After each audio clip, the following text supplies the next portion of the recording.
Hello, my wonderful friends. Welcome back to r/I do work here, lady, where people who work at places get mistaken as not. Guys, I hope you're all having a lovely day today, wherever you may be, and whatever day it may be. And listen, it's about to get a little bit better, because you're about to hear two stories of embarrassing mishaps.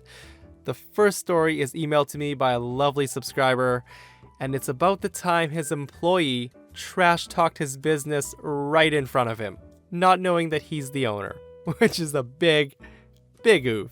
The second story, OP isn't taken seriously because of his age, and is actually the head boss at his job. Guys, I hope you stay for the stories today, and do hit that subscribe button for future tales. Let's dive in. This first story is titled, Kid, I'm actually your boss's boss. I'm the owner. Since I was a teenager, I've wanted to own my own coffee shop and recently made my dream come true. I'm a 37-year-old male, and I opened my little coffee shop in one of my city's busier streets, and it was doing very well, if I do say so myself, before this entire virus crap. In the beginning, I often worked some really long days, opening at 6 a.m. and closing at 9 p.m. It was tough, but I was eventually able to hire someone to manage the store full time, so I didn't have to break my back as much anymore. The other baristas we hired were usually students at the university and colleges nearby, sometimes high school students, and they came and went as one would expect. The manager I hired, Jeremy, was a good guy, in his late 20s, and was very easy to get along with. At the time, we had about 6 baristas who worked various hours, and a couple of them would open or close during the days where Jeremy and I couldn't. We had a pretty good system for a few months, but then a semester ended and one of the baristas had to resign, which meant that we had to hire someone new. I let Jeremy do the hiring, as I finally was taking a 2-week-long vacation with my girlfriend after having almost no time off for over a year. After my vacation, I decided to pop into the shop to see how things had been. I didn't get any emergency phone calls, so I was pretty sure no fires happened in my absence, but nonetheless, dropping by for a short bit wouldn't hurt. I had parked my car in the alley by the back door, and was having a smoke before I went in and checking my emails on my phone.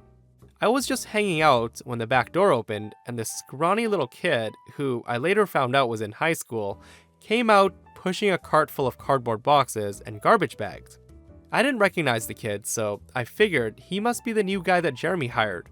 He saw me, exchanged a short hello, and he unlocked the dumpster and tossed the garbage bags in. Then he turned his attention to the cardboard boxes. The cardboard dumpster was locked, but has this little slot opening where you can put pieces of cardboard in. His boxes weren't collapsed or cut up yet, and instead of collapsing the boxes, I watched him take a box, throw it on the ground, and started to step on it to flatten it out. Then he picked it up and tried to shove it in the slot, but it wouldn't fit. He grunted in frustration and decided it was too much work and chucked it into the regular dumpster. Now this was a no-no, and we've been given flack for it many times before, so I spoke up. Hey, that's not where cardboard's supposed to go. I said that loudly but still kind of friendly. And he said, it's easier than cutting it up to put into this dumpster. He started to grab the other boxes to stomp on, and I said, aren't you afraid you're gonna get in trouble by your boss? I'm sure when he gave you this task to specifically make sure that each goes in their respective places. I hinted that heavily. The kid gives me a thumbs up and says, if no one tells him, he'll never know. Well, that's not good work ethic. So I continued and said, so you're not worried about your job and doing the task correctly? The kid, not looking at me, continues to stomp out the cardboard and says, don't care. I got this stupid job because my parents wanted me to get this job. Any job, to teach me responsibility or some bull. He threw air quotes into the air while he said this, and continued and said, it's a crap job that I had to get, or else they'd kick me out of the house because I'm not in school anymore. I get it. Not everyone likes their job or the tasks they're given, but I'm a strong believer that if you're supposed to do a task at work, to do it to your best ability. Separating cardboard from garbage is not that difficult, and if he's half-assing this task, who knows what else he would do. I found it so funny that the kid was just openly bashing his employer like that. His attitude was trash, and his lack of effort was appalling. In my head, I was thinking, there's no way I'm gonna keep this kid that Jeremy hired. He then told me, the only highlight of my day is the redhead I work with. She's a real hot piece of ass, dude. You should see this girl. She's pretty smokin'. And the brat winked at me. That was it. That was the last straw. If you're staying at a job because there's some eye candy, I know for sure you're not gonna do the work properly. And I said, kid, you know what? Don't you worry. You don't have to come back ever. Go hand in your apron. He looked at me really weird, frozen in his task, and said, what are you talking about? If you don't want to be here, you don't have to. You're fired. You can go home and get away from this job. Go home. The kid started to look flustered and angry and said, what the hell are you talking about? You're not my boss. Actually, no, I'm not your boss. I sarcastically waved at him and said, I'm your boss's boss. I'm Greg. I actually own this little coffee shop you work at. Pleasure to meet you. Listen, you're not a good fit for our team, unfortunately, so just leave the boxes to me and go turn in your apron. I then turned, let him watch me punch the key code into the back door, and go inside. I felt some satisfaction in hearing silence from this kid. I found Jeremy, told him what happened, and while I was talking to the redhead girl, I watched from across the room while this kid came in, red-faced, handed his apron to Jeremy, and then walked out the front doors, never to be seen again. Jeremy was apologetic for hiring the kid, even though I told him it's not his fault, because he seemed so different during his interview. I guess the kid tried for a bit, and then thought he was untouchable once hired. After that, we did find someone better, and my coffee shop is doing very well. Hopefully that kid learned his lesson. As much as I dislike my own job, I'd never openly bash it to anybody I don't know. You never know who you're talking to, and it may come back to bite you in the end, as it did this kid. I would have loved to see his face when he realized that he was bashing the place he worked at to the owner. This next story is titled, Ma'am, I assure you, I am the administrator here. I've debated on sharing this, as there's no way I or my site can be identified, but the environment in which it occurred has a very hush-hush reputation. For about 10 years, I worked in community-based mental health and social work, specifically as a staff, and then a manager, and then administrator of 2 residential long-term recovery care facilities. These facilities are for folks with long-term, severe, and persistent mental illness. We were somewhere between a halfway house and an adult foster care facility. The homes in the communities are converted to have 6 to a dozen more bedrooms, a kitchen, living room, and office space for staff, and MedPass. I was in my mid-20s, and the thing about the scene is that the average turnover for staff is 8 weeks. Most staff burn out, as working day in and day out with difficult residents isn't the easiest job and the pay isn't that great. Just lasting a year pretty much makes you management material, and I did it for almost a decade, so by the time I was 27, I was the admin of 2 sites and managed most of the touring, admissions, intake, and discipline, which included write-ups and evictions.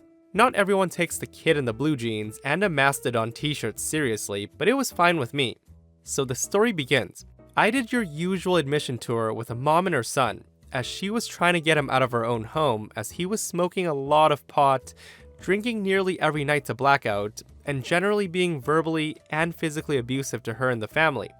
We have a lot of rules about living in community with other folks in recovery, and both of my homes were dry housing, which meant no alcohol, no weed, no prescription drugs, unless they were passed by staff at set med times, and definitely no getting drunk and coming home to sleep it off, etc.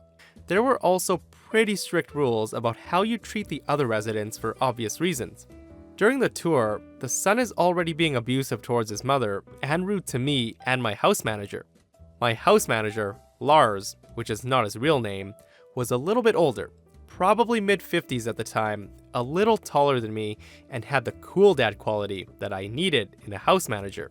Since I had to be the hard ass, it helped to have someone who was a little more friendly, who could be the good cop, and soften the blow while still saying, hey, OP's the boss, if the residents didn't like something. Mom took an instant liking to Lars as we went through the tour, and it was pretty obvious by the end of the tour and the start of the interview that she thought that he was the admin and I was just some lowly staff. She was ignoring my questions to her and her son during the tour. We did the interview in a private living room setting where the potential resident told me straight up that he wasn't planning on quitting drinking, smoking pot, and committing various petty crimes, which pretty much tanked any chance he'd have at residency. Lars played the usual good cop, while we made notes and did follow-up questions, and Mom did seem to have the idea that her son was a shoo-in, since the house took in addicts and adult delinquents and dealt with them. I had made a few statements about proper behavior in the community and the residents that Mom seemed to laugh at. She said something like, "Oh, he's not gonna clean his room once a week. He's not gonna do his chores. You'll have to do that for him." She had that weird smug of superiority until we went back to my office to wrap up, and she watched me as I took my seat behind the big desk. She said, why are you sitting in his seat?" gesturing to Lars, who's in another chair next to my desk. And I said, "I'm not. I'm sitting in my seat. This is my desk and my office. I'm the admin here." She replied and said, "Oh, I thought you were regular staff." Well, while on tour, Lars said that this decision is up to him. He's already gonna let my son move in this week. "Ma'am, I assure you, I'm the administrator here, and your son won't be able to move in this week. I don't have any open beds at this time, and don't anticipate an empty bed until at least 2 months from now. I already have a wait list of about a dozen folks, all of whom showed better manners and seemed more capable of following some basic rules about respecting their peers and the house here." And this is where it went crazy. I'm not sure where she got the idea that she would be able to move her kids in and move someone else out of the room they had. What was even more insane is that she hadn't started any of the paperwork to get her son considered for disability. He didn't even have a proper diagnosis of any sort of severe or persistent mental illness, which was usually required to get on disability. I'm not even sure why our director scheduled the tour and the interview, given that there were about a dozen missing pieces of paperwork necessary for him to be considered for housing. And it got worse from there. And the play-by-play boiled down to her refusing to believe that someone about her son's age was the head of the site. Meanwhile, the son was kind of quiet, as he's realizing that he'll probably be living at home with his mom for a while longer, and wouldn't be getting away from her to a new place where he'd be able to get away with drinking and smoking and behaving poorly. She wound up lodging a formal complaint, which kinda melted away when Lars backed my side of events. He was a good cop, not a stupid cop, and didn't want someone this difficult in the house either. There were a few of these interactions each year. Mom and dads or grandparents and guardians who thought we were some sort of not quite jail, where they just dropped off the kids that they failed to raise properly.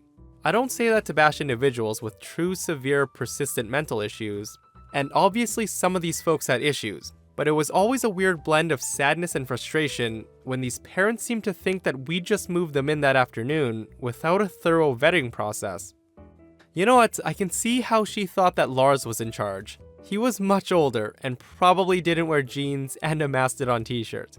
Maybe try changing up the apparel, OP, if you want to avoid this in the future, but hey, you do you and wear whatever you want to wear. Guys, and that wraps up another episode of r/I do work here, lady. If you missed the last episode, a woman refuses to believe that OP is her boss because she's too young and then she gets fired for it. If you want to submit a story to be read on this channel, my email is in the description box below. Take care, guys, and I'll see you in the next one.